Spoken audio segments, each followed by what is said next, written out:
नमस्ते आदाब, मैं anchor Divya Kamble CBN news 18 में आपका स्वागत करती हूँ।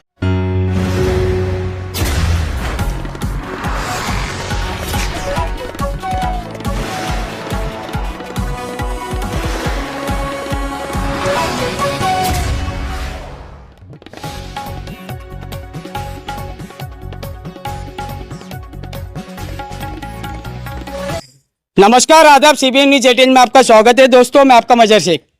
दोस्तों, आप देख सकते हैं आज तारीख 1 नवंबर 2024। आज हम भुसावल शहर के राष्ट्रवादी कांग्रेस पार्टी अजीत पवार गढ़ उनके ऑफिस पर पहुंचे, जो कि उमेश निमाड़े यहाँ पर जो है जिला अध्यक्ष है, जलगांव जिला अध्यक्ष, उनके ऑफिस पर आप देख सकते हैं यहाँ पे काफ़ी लोगों ने जो है मुस्लिम समुदाय ने एक जो है पक्ष में प्रवेश किया। यहाँ पर उमेश निमाड़े मौजूद है, हम उनसे बातचीत करना चाहेंगे। सर, क्या बोलना चाहेंगे? यहाँ पर अभी देखा जा रहा है आपके पक्ष में जो है अजीत दादा गढ़ में काफ़ी लोग मुस्लिम समुदाय प्रवेश कर रहा है और अभी इलेक्शन भी करीब है। क्या लगता है आपको, किस उद्देश्य से जो है मुस्लिम समुदाय आपके पक्ष में आ रहा है? अभी इलेक्शन का जिक्र आपने किया तो विधानसभा के इलेक्शन लगे हुए हैं और जैसे आप जानते हैं कि राष्ट्रवादी कांग्रेस पक्ष यह महाराष्ट्र में महायुति में अपना स्थान शामिल कराया है उन्होंने।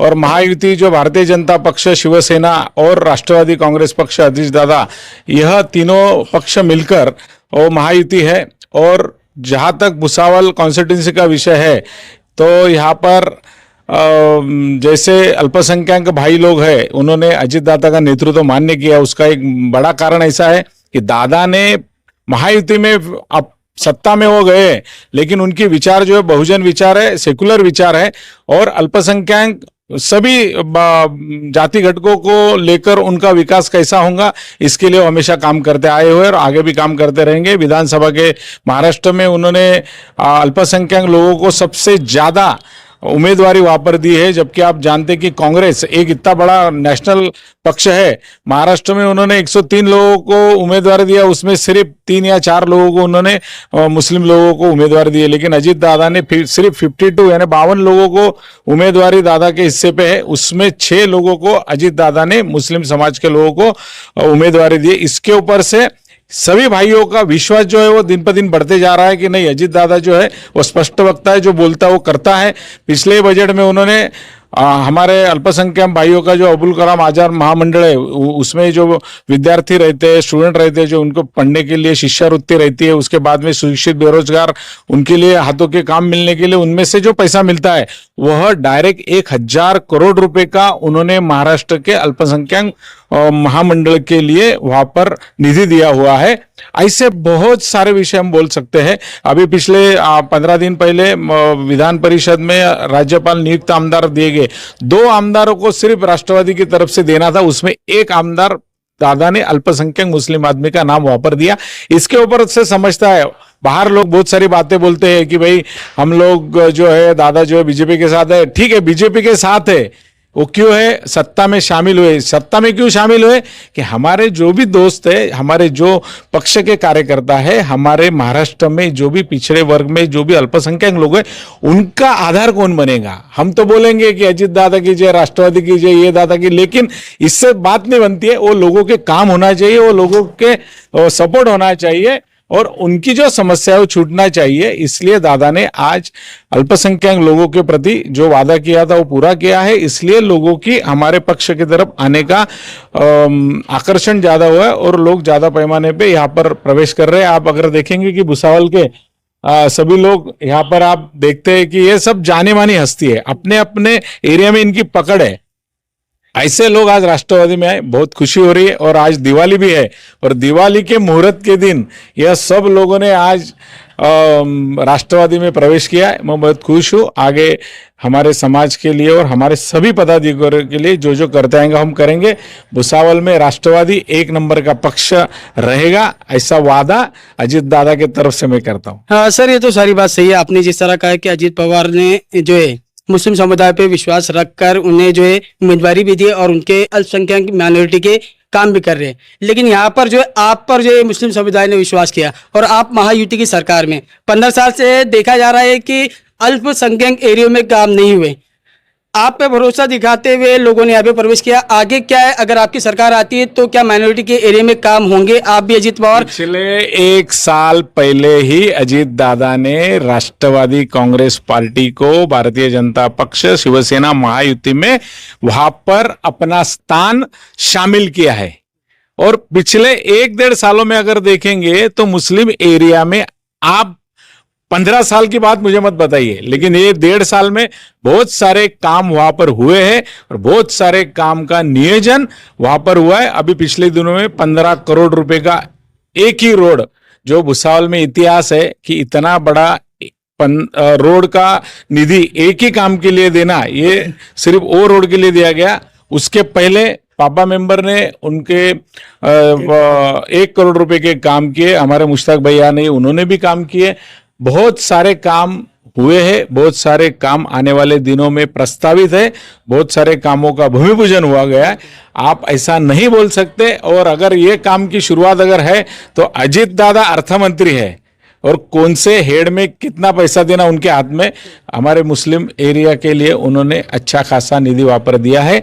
और आज का जो प्रवेश यहाँ पर होने जा रहा है, तो जैसा 4-5 दिन पहले पापा मेंबर ने और बहुत सारे हमारे साथियों ने, वारिस भाई होंगे, ऐसे हमारे सभी साथियों ने वहां पे प्रवेश किया और आज इन सब लोगों ने प्रवेश किया। इसके पीछे हमारा दोस्त हुस्नुद्दीन भाई जो है वो बहुत ज्यादा मेहनत कर रहे हैं। वो कोई पक्ष से नहीं है, राजनीति का कोई पक्ष में वो सदस्य नहीं है, लेकिन अच्छे लोगों का वो समर्थन करना और अच्छे लोगों के पीछे खड़े रहना, यह उनको लगता है।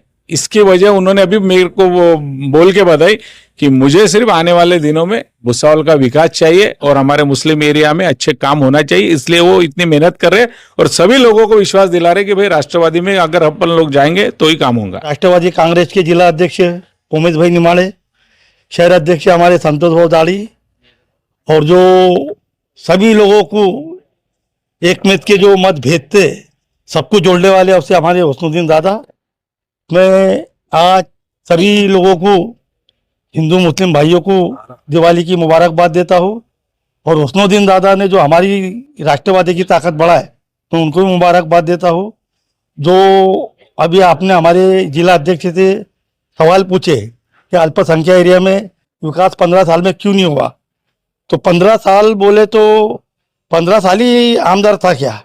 इसके पहले आमदार नहीं रहे हुए हैं, इसके पहले भी आमदार थे, इसके पहले कांग्रेस के आमदार रहे हुए हैं यासीन बागवान साहब हमारे बागवान बिरादरी के। फिर उनके बाद में भोले दादा के बाद में नीड़ू फालक करके आमदार रहे हुए हैं।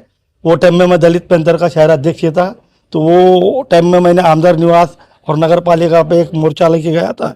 तो नगर पालिका में बेवा भैया नगर अध्यक्ष थे, उनके टाइम में 1 लाख रुपए भाव वो टाइम में नीति नगर पालिका आमदार फंड से 1 लाख रुपए की नीति मिली थी। तो काजी पलाट और शरी मंदिर का जो नाला था उस पर हमने पाइप डाल के ना ब्रिज बनाए।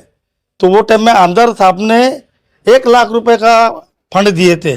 तो उसके बाद में फिर राष्ट्रवादी के आमदार आए संतोष भाई चौधरी, फिर उनके बाद में 2 आमदार 2 टाइम दिलीप भोले शिवसेना से आए, वो भी 2 टाइम आमदार रहे, उनके टाइम विकास नहीं हुआ। अभी सावकारिया साहब 15 साल से आमदार है, तो उनके ही बारे में ये विषय क्यों उठा कि आमदार ने 15 साल में क्या किया, 15 साल में क्या किया। 15 साल में आमदार ने अभी 2 साल में इतने काम किए कि 80% कुछ एरिया के काम हो गए और जो 20-15% जो बचे हुए हैं, तो अल्पसंख्यक का जो एरिया है, अल्पसंख्यक के 10 मुस्लिम नगर सेवक है। तो नगर सेवकों का काम है, जैसे मैं माजी नगर सेवक होने के बाद भी प्रयास करते रहा नगर पालिका में कि भाई मेरे वार्ड का काम गिरने के बाद कि वार्ड का काम होना चाहिए। तो मैंने 1 करोड़ का काम तो आमदार साहब से करा ही लिया, लेकिन नगर पालिका फंड से मेरे 50 लाख के काम मैंने मेरे वार्ड में कराया। तो अभी ये जो नई टीम बनी हुई है, तो इंशाल्लाह अगर आने वाले समय में अगर हमारी टीम में से ज़्यादा नगर सेवक चुन के आएंगे तो उमेश भाई तो हमारे जिला अध्यक्ष है, और अल्लाह ना चाहे कभी कुछ माहौल बना ऐसा तो नगर अध्यक्ष भी बन सकते हैं। तो ज़्यादा से ज़्यादा विकास जो होगा राष्ट्रवादी कांग्रेस की तरफ से तो अल्पसंख्यक एरिया में होगा। सर पिछले 15 सालों में जनता देख रही है, 15 सालों में विकास नहीं हुआ, जैसा आपने कहा कि उसके पहले भी विकास हुआ, यानी फिर इसका शिकार जो जनता हो रही है, जनता का शोषण किया जा रहा है। किसी भी पार्टी किसी भी पक्ष का अगर आमदार आता है तो अभी तक के जनता का शोषण होता हुआ दिख रहा है। इसके पहले क्या विकास हुआ? तो वही बोल रहा ना, पहले क्या हुआ? तो सभी पक्षों ने, सभी पक्ष के आमदारों ने अभी तक के जनता का शोषण नहीं किया, उनका विकास, उनका काम नहीं किया। तो जो जिन्होंने जनता का वो करे तो तुम आप उसको सवाल नहीं पूछते, तुम्हें 15 साल क्या किया, 15 साल क्या किया? अरे 15 साल में बहुत काम किया। 15 करोड़ हमने सुने भी नहीं थे। मैंने पिछले भी आपको बताया, पिछले टाइम, कि 15 करोड़ बहुत बड़ी रकम होती है, और मुस्लिम एरिया में 15 करोड़ रुपया काम होना ये हमारे लिए बहुत बड़ी फखर की बात है। सर ये बीजेपी का मेरा आमदार- सर ये मेरा प्रश्न ही नहीं है, ये जनता का प्रश्न है। जनता का प्रश्न है। जनता तो आपने देखी कितनी जनता साथ में थी फॉर्म उम्मीदवारी भरने का वो टाइम में, जनता कितनी थी, और वो भी रोजंदारी वाली की जनता नहीं थी, सब अपने अपने कार्यकर्ताओं ने जनता लाए थे। और तुमने डॉक्टर मानुतकर साहब के उसमें देखे होंगे जनता, मेरे वार्ड के 252 रोजंदारी देते, मुश्ताक मेंबर के एरिया के 352 रोजंदारी देते। तो रोजंदारी वाले साहूकार साहब के साथ नहीं है, जो भी है अपने साहूकार साहब के साथ में सब दिल से जुड़े हुए हैं, और मत देने वाले जुड़े हुए हैं। वालेकुम। मैं ये बोलूँगा कि जब से अपनी भाजपा की सरकार आई तो बहुत स्कीमें आई, जैसे मुद्रा लोन आया, तो ये बहुत कम डॉक्यूमेंट में मुद्रा लोन आया, जैसा उसके लिए जो कागज वगैरह है, विटनेस वगैरह है, ये बहुत कम लगते थे। अच्छा, मुद्रा लोन आपको मिला? अब बहुत लोगों को मिला, नहीं, आपको मिला? अगर मैं आपको बता रहा हूँ जैसा जिनको मिला मुझे पता है। और जो मौलाना आजाद का जो लोन है, तो इसके लिए इतने डॉक्यूमेंट लगते हैं कि आदमी परेशान होकर वो पूरे कागज फाड़ डालता, और जितने उसके पास पैसे रहते वो चप्पल गज जाती, पैसे खर्चा हो जाते। तो मैं इनके माध्यम से कहूंगा कि अपनी पार्टी को कहे कि इसके लिए डॉक्यूमेंट कम करे, क्योंकि जो वो एजुकेशन लोन लेना चाहता है उसके पास पैसे नहीं रहते, इसके लिए वो लोन लेता है, मगर वो उसके लिए शर्त रहती है कि इसका खेत है तो उसको विटनेस लाओ। जो खेत वाला विटनेस के लिए जाता तो उसको बोलते कि तेरा उतारा लेकर आ, तो कौन उतारा देगा गरीब को? और दूसरी बात ये रहती है कि सर्विस वाला कोई लाओ, तो सर्विस वाला अगर रिश्तेदार भी रहा तो वहां से वापस आ जाता और बोलता नहीं भाई मैं विटनेस नहीं दे रहा।